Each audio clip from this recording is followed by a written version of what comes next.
E vamos falar das categorias de base do Santos que entraram em campo neste sábado e logo pela manhã levaram duas cacetadinhas, tanto o sub-15 como o sub-17. Mais à tarde, o sub-20 disparou uma cacetada grande para o lado do Sertãozinho. Vamos começar falando do sub-15, que perdeu fora de casa, jogando lá em Porto Feliz para o Desportivo Brasil, perderam por 1-0. Os meninos do sub-15 não tiveram a felicidade da vitória neste sábado. O Santos, que jogou com Arthur do Vale, Lucas Camargo, Gabriel Neves, João Sá e Mylon. Depois Cauã Miranda, Davi Carvalho, Matheus Mendes, depois Ian Vicentim, Vinícius Rocha, Evandro, depois Osvaldo, João Borges, depois Alexander, Matheus Rocha e por último entrou o Maranhão, o treinador, o Cristiano Troisi. Foi uma cacetadinha de leve. Mas aí, o Sub-17 também, que teve a inveja e jogou lá em Brodowski contra a Ferroviária e também não tiveram sorte no jogo de hoje. E foram derrotados também para a Ferroviária por 1-0. Que coisa! Os dois perderam por 1-0. Lá no estádio Mário Lima Santos, em Brodowski. O Santos, como se diz, procurando fazer talentos. Mas a gente sabe que também não é assim, direto, nem só as vitórias que faz o jogador virar o grande jogador. Tem que aprender também que na vida tem as derrotas. E no futebol também é assim, tem derrotas também. O Santos, que jogou com João Pedro, Yuri Soares, depois Cabelo, Pedro Mursa, depois João Alencar, João Ananias e Rafael Gonzaga. Fabiano, Murilo Teixeira e Juninho, depois Damásio, depois Nicolas Augusto, Vinícius Fabre, depois Samuel Pierre, Benício, depois Lorenzo de Paula e Luca Amaro. E depois o Pradella, o treinador, o Helder Campos. Os meninos voltam a jogar agora, sábado, lá no CT Rei Pelé. O Sub-15 vai enfrentar o Esfera e lá no CT Rei Pelé. E depois, às 11 horas, o Sub-17 enfrenta o Comercial de Tietê, também lá no CT Rei Pelé. É aquela rodada dupla. Primeiro joga os pequenininhos e depois joga aqueles mais grandinhos. Às vezes, a derrota também serve de aprendizado na vida da pessoa e principalmente no futebol, porque o futebol você convive com a vitória e convive também com a derrota. Quando não, lá e cá, um empate também, às vezes ajuda você dar uma relaxada na cabeça. Mas, depois à tarde nós tivemos o Sub-20 do Santos, o Sub-20 do Miguelito, que ele acabou fazendo um gol de pênalti muito bem batido. O Santos venceu o Sertãozinho por 4-0. O Santos, que dependia muito dessa vitória para não depender nada do jogo entre Bragantino e Mirassol. E o Santos foi logo marcando logo no começo do jogo. E aí já as coisas foram ficando mais fáceis. O jogo foi válido pela última rodada da terceira fase do Campeonato Paulista da categoria. Com a vitória, o Peixe avança para as quartas de final com a quarta melhor campanha no geral.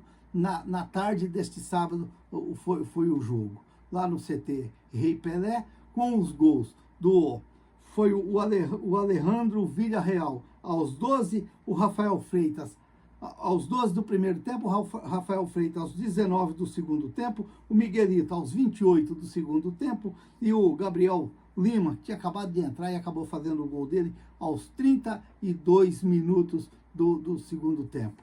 Agora, o Santos enfrenta o Red Bull Bragantino na próxima fase. O primeiro jogo vai ser mando do Bragantino e o segundo vai ser mando do Santos. Vai ser bem interessante. O Santos vai ter que saber fazer um bom jogo contra o Bragantino fora de casa para depois poder sustentar a classificação dentro do CT Rei Pelé ou dentro da Vila Belmiro, aonde for. A verdade é uma só. Tem que tomar muito cuidado, porque agora esses dias o Bragantino venceu o Santos lá no CT Rei Pelé, então já tem que ficar esperto, porque sabe que os caras não são bobinhos não, são meninos, mas são bem espertinhos também. O Santos que jogou com João Rafael, Gabriel Simples, depois Conteiras, Matheus Matias, Diego Borges e Vinícius Lira. Depois o Pedro Ian, o Kenai, depois o Guilherme Lima, o Profeta, depois o Caio Araújo, Miguelito, o Gabriel Bontempo, depois o Cauã Ferreira, o Rodrigo César, depois o Rafael Freitas e o Alejandro Villarreal e depois, por último, o Enzo Monteiro, o treinador, o Orlando Ribeiro. Olha, o Gabriel Simples fez uma partidaça nesse jogo. Fez uma partidaça. Os 3 primeiros gols saíram todos praticamente do pé dele. Os 2 primeiros saíram do cruzamento dele e depois o gol do Miguelito foi um pênalti em cima do Gabriel Simples, ele que veio do 15 Piracicaba e olha, fez um bom jogo, um jogador assim, jogador fino, aquele jogador assim que parece estar solto no campo. Bem interessante, bem interessante. Jogador para a gente às vezes ficar de olho. Como lateral esquerdo, o Vinícius Lira. Tem uma altura espetacular ali para um lateral ali e tem uma habilidade, ele tem um jeito de jogar. Pode ser um jogador assim, aqueles jogadores bem interessantes para o Santos, quem sabe aí no futuro. Lembrando que o Santos já tem o Sherman, já tem o Souza, que está no time grandão, no Santos grandão, e aí aparecendo esses meninos ali no sub-20, mas tem que saber aproveitar, porque o treinador não gosta de ver garotos. O treinador só gosta de buscar os caras lá da Europa, trazer esses caras, provar, e depois ele encosta lá, deixa encostado, não põe para jogar, porque, como se diz, tem aquele pessoal ali que ele já confia ali naquele Santos grandão, e aí fica difícil. É o caso do Miguelito. Não que o Miguelito foi um espetáculo hoje no jogo. Eu vi quase todo o jogo ali. Não foi que o Miguelito fez todo aquele jogo, que agora vamos dizer, o Miguelito fez gol no sub-20 e o Cari... Não é isso. O Miguelito fez um jogo normal, mas eu até entendo. O rapaz joga na seleção disputando vaga para a Copa do Mundo, na seleção dele.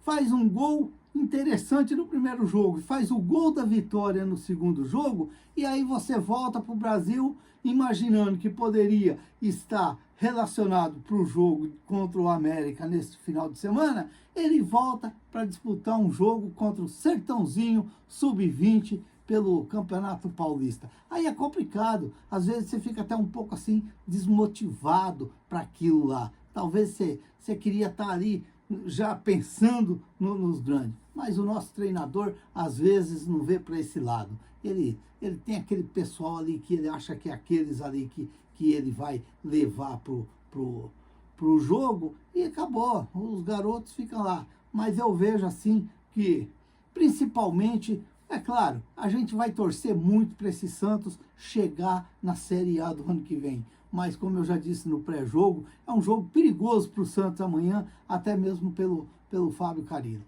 É um jogo assim que o Santos vai ter que tomar muito cuidado, porque uma derrota para o América amanhã pode atrapalhar muita coisa ali no Santos. E aí a gente tem que ficar meio que esperto, porque eu vejo o Carille deixando muito a desejar no Santos. Muito, muito mesmo. Essas contratações que vêm, jamais eu acredito nessas contratações, a não ser o Luan Pérez e a não ser algum jogador que vem assim, que possa ser uma aposta. Mas eu não vejo aquelas coisas tão interessantes. Eu acredito que o Santos está perdendo muito tempo com o Carille. Mas entendo o lado do presidente também. Mudar agora é um pouco meio complicado. Temos que aguentar até o finalzinho do campeonato e torcer muito para esse Santos subir. Para o ano que vem, o Santos programar coisas melhor. E pegar um treinador que saiba pôr o Santos para jogar para frente e também olhar para a base e pegar os garotos e pôr para jogar. Se tem algum com condições de jogo, tem que pôr para jogar. Porque nós não podemos, o Santos não pode só viver de contratações e ainda mais, contratações de muitos canelinhas de pardais. Para mim, tem muitos jogadores ali que não têm condições de jogar no Santos. E principalmente numa Série A. Segue a gente no canal Peixinautas.